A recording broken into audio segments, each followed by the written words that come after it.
직장 내 괴롭힘을 단속해야 할 경찰. 그중에서도 간부인 경찰서장이 부하 직원에게 지속적인 갑질을 했다는 의혹이 제기됐습니다. 경찰청은 이 서장에 대한 징계는 과분하다며 경고만 하고 넘어갔는데요. 그런데 YTN 취재 결과 이 서장이 직원에게 사비로 과일 도시락을 사도록 애둘러 압박하는가 하면 예산 꼼수를 부려서 서장실에 고급 침대와 운동기구를 들여놓았다는 증언도 새로 나왔습니다. 강민경 기자가 단독 보도합니다. 지난해 8월 비총경이 신임 서장으로 온 뒤 서울 영등포경찰서 격리계장 A씨에게는 하루하루가 악몽 같았습니다. 규정이 없거나 규정을 어겨야 따를 수 있는 지시가 쉴 새 없이 쏟아졌습니다.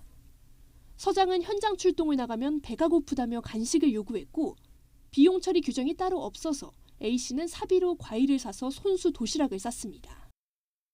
과장님한테 말씀을 드렸더니 그냥 알아서 좀 하라고 그렇게 해서 그때부터 과일 도시락 이런 것들을 준비하게 된 거예요. 주말에 나서 과일 깎아서 해서 갖다 주고 사비로 과일이나 간식을 준비한 거는 50여만 원 정도 됩니다. 서장 지인의 경조사비를 대신 내기도 했습니다.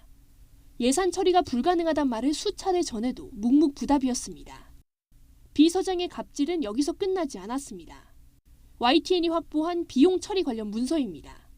직원들이 쓰는 체력 단련실에 놓기 위해 120만 원짜리 운동기구를 샀다고 적혀 있지만 실제로 설치된 곳은 서장실이었습니다. 서장실에는 최근 최고급 침대도 새로 들여온 걸로 전해졌습니다.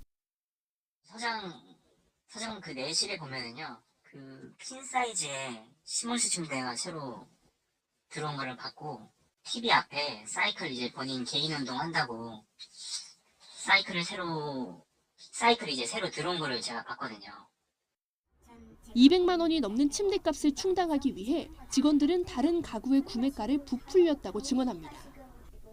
엄연한 꼼수이자 예산 착복입니다. 그 금액을 녹인다라는 표현을 쓰거든요. 그런 식으로 해서 나눠서 분산해서 결제를 하게 되는 시스템으로 합니다. 격리 책임자로서 비 서장의 요구에 거듭 반발하던 A씨에게 돌아온 건 지난해 하반기 근무평가 최하위 평점. 또 직원이 6명밖에 없는 격리계가 둘로 나뉘더니 한쪽에만 업무가 배정되면서 A씨는 사실상 업무에서 배제됐습니다. 참다 못한 A씨는 지난달 초 경찰청 내부 비리 신고센터에 비서장을 신고했지만 감찰 결과는 경찰청장 직권의 경고 처분에 그쳤습니다. 징계가 아닌 구두로 하는 주의 수준입니다. 도시락 준비는 A씨의 자발적 행동으로 결론 났고 대납한 경조사비 일부를 감찰 직전 비서장이 돌려준 게 영향을 줬습니다. A씨는 현재 병가를 냈는데 일터로 돌아가면 다시 비서장 아래에서 일해야 합니다. 도둑질하고 돈 돌려주면 범죄가 없어지는 게 되는 거잖아요. 그러면 그런 걸 단속한 기관에서 이 정도 경고로 끝낸다는 거는 저는 있을 수 없는 일이라고 생각합니다. 비 서장은 YTN과의 통화에서 경고 처분을 받아들인다면서도 구체적인 의혹을 묻자 전부 부인했습니다. YTN 강민경입니다.